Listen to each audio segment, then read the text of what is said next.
Hello everyone, कैसे हैं आप सभी। आशा करती हूँ आप सभी लोग मस्त होंगे, व्यस्त होंगे, स्वस्थ होंगे।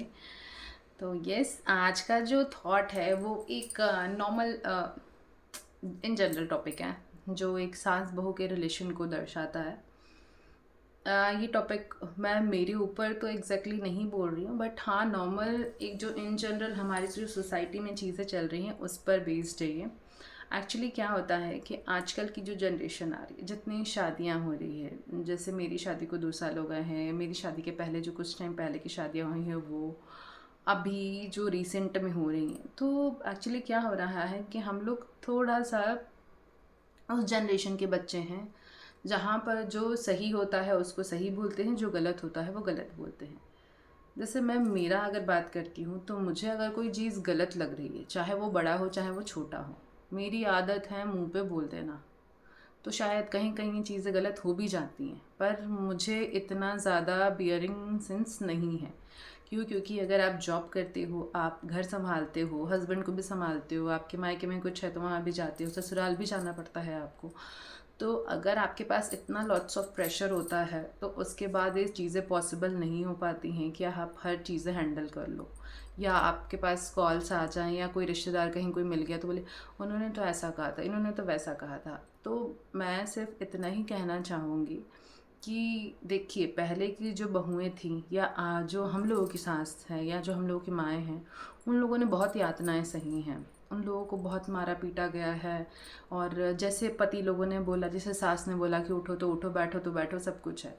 लेकिन अब वो लोग सोचती हैं कि अब हम उनके जैसे बन जाएं। तो बस मैं आप लोगों से यही रिक्वेस्ट करूँगी कि अब हम वैसे नहीं बन सकते हैं। आप कोशिश कर सकती हैं लेकिन हम नहीं बनेंगे। यहाँ पर क्या होता है कि डिस्प्यूट्स आते हैं। तो बस मैं ये कहना चाहूँगी सभी सास लोगों को कि आप कोशिश करें बहू के साथ तालमेल बिठा करके रखें।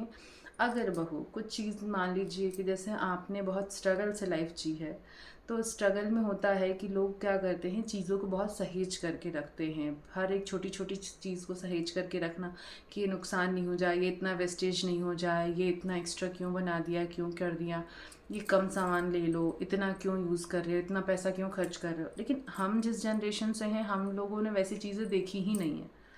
मतलब भगवान का इतना शुक्रिया करते हैं, डेली डेली इतना शुक्रिया करते हैं कि भगवान आपकी दया से इतनी अच्छी फैमिली मिली है मुझे। तो मेरे माँ बाप मिले, इतने अच्छे माँ बाप के घर में मैं जन्मी हूँ कि मैंने कभी वो यातनाएं, वो चीज़ें देखी ही नहीं कि मतलब किसी चीज़ की कमी हो, खाने पीने, पहनने ओढ़ने की।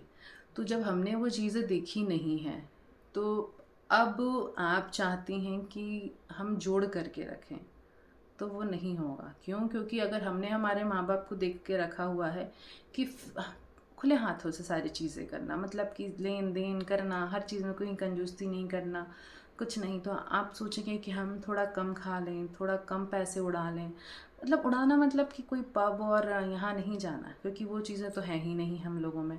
बट कोशिश ये रहती कि थोड़ा, जैसे कि खाने में ही है कि फल है, ड्राई फ्रूट्स है, दूध है, या फिर पनीर है, कुछ भी एक्स वाई जी अगर हम खाते हैं तो वो चीज़ें उन लोगों को वो डाइजेस्ट नहीं होती हैं कि ये लो फालतू का खर्चा है, आप पैसे बचाओ, घर बनाओ। तो मैं सिर्फ यही कहना चाहती हूँ, जीवन 4 दिन का है।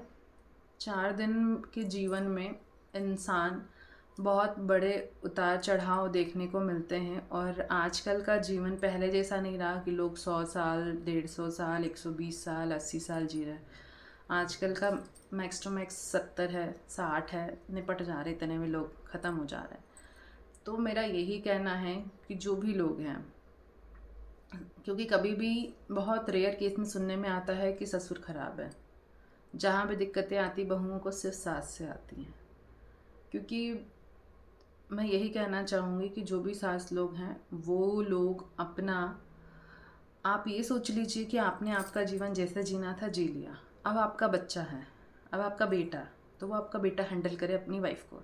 अब उसको कितने खर्चे करने हैं, क्या करने हैं, नहीं करने हैं, कैसे रखना है, नहीं रखना है, वो आपके बेटे की जिम्मेदारी।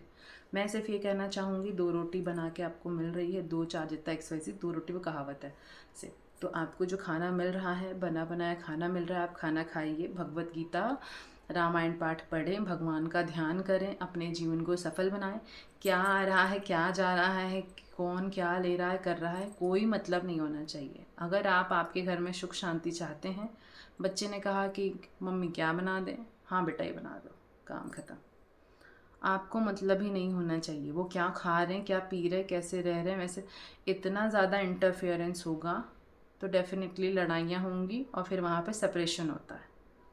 तो कोशिश करें कि आप बड़े हैं, आप समझदार बने और ऐसी हरकतें ना करें। राधे राधे।